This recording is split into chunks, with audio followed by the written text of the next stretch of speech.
Hi, everybody. Today we are talking about tips for caregivers, where caregivers can find answers to their questions, reliable and trustworthy resources, and a lot of other day-to-day help. Now, people hear the word caregiver or caregiving and they think, that is just something that anybody can do.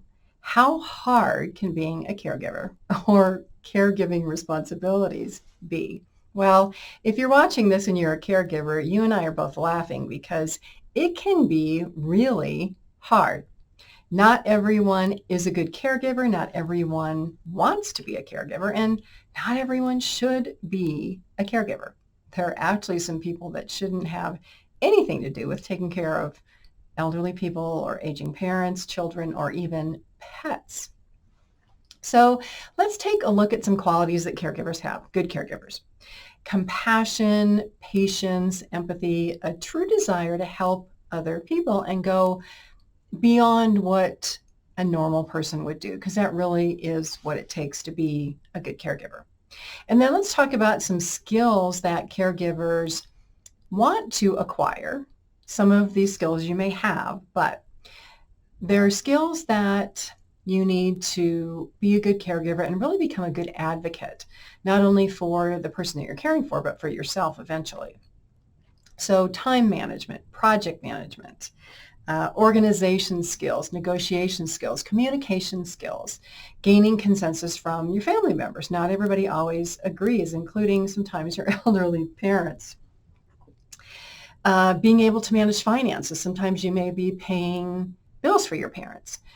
Being able to understand healthcare terminology and work with doctors in the healthcare system, because as your loved ones need more care, it's likely that they're going to have more health issues, and you're going to be thrown into working with insurance companies and pharmacists and doctors and nurses and therapists and hospitals and nursing homes. And you know that list, it goes on.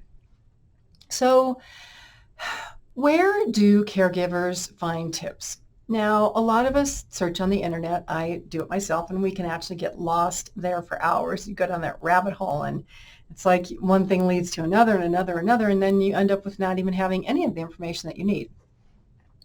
For those of you who are watching this video for the first time, I'm Pamela D Wilson.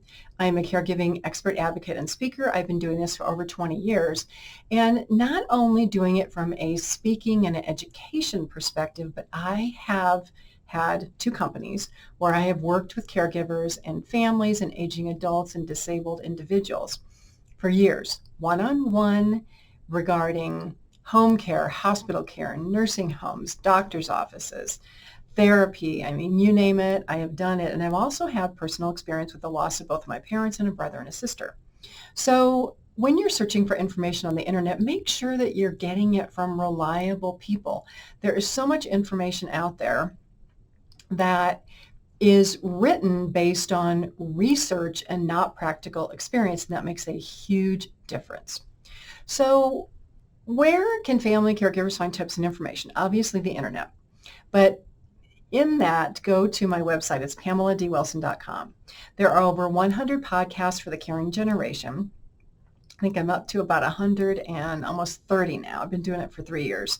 And years ago, I did it too. But anyway, the podcasts answer questions that you ask me through social media, that you post questions in these videos here on YouTube or wherever you find this video. You can go to my website and click on the Contact Me button, and there is a survey there that you can complete. And I use those surveys to create videos like this, to develop the podcasts, the articles on my website for the blog, the articles in my free caregiver library. My courses are developed based on my own personal experience, but also things that I know that caregivers run into and questions that caregivers have. So one really easy way to get tips for caregivers is to visit my website. If you want to fast track that, you can schedule a one-to-one Eldercare consultation with me. So what are questions that caregivers commonly ask? You might wonder this. Well, here's kind of the short list. It is, what questions should I ask when I take my parents to a doctor appointment?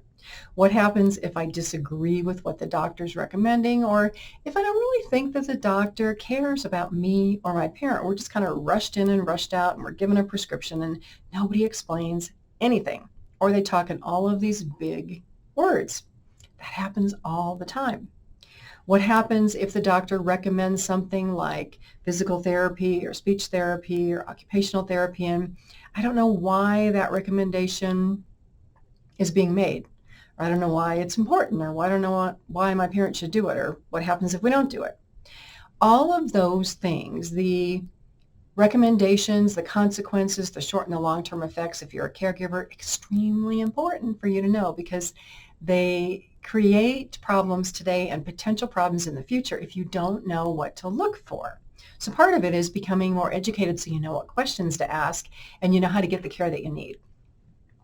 How do caregivers balance work and life and marriage and raising children and taking care of pets? That is a huge subject, especially when you feel responsible for caring for an aging parent or the person that you're caring for and you're raising children, and there is so much to do.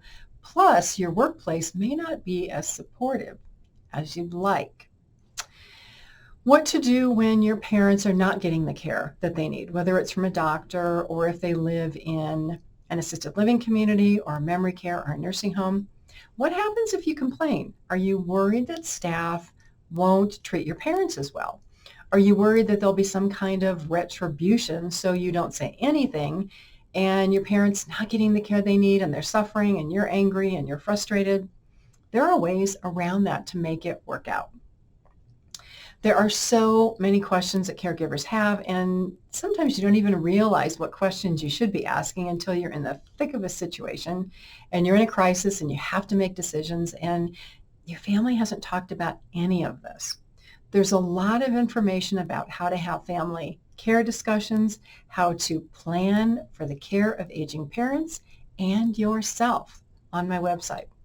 I'm Pamela D Wilson. Please share this video with other people that you know who are looking for hope, help, and support.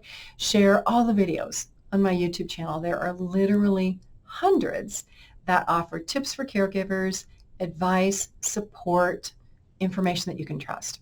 Have a fabulous day today. I'll see you all again soon in another video.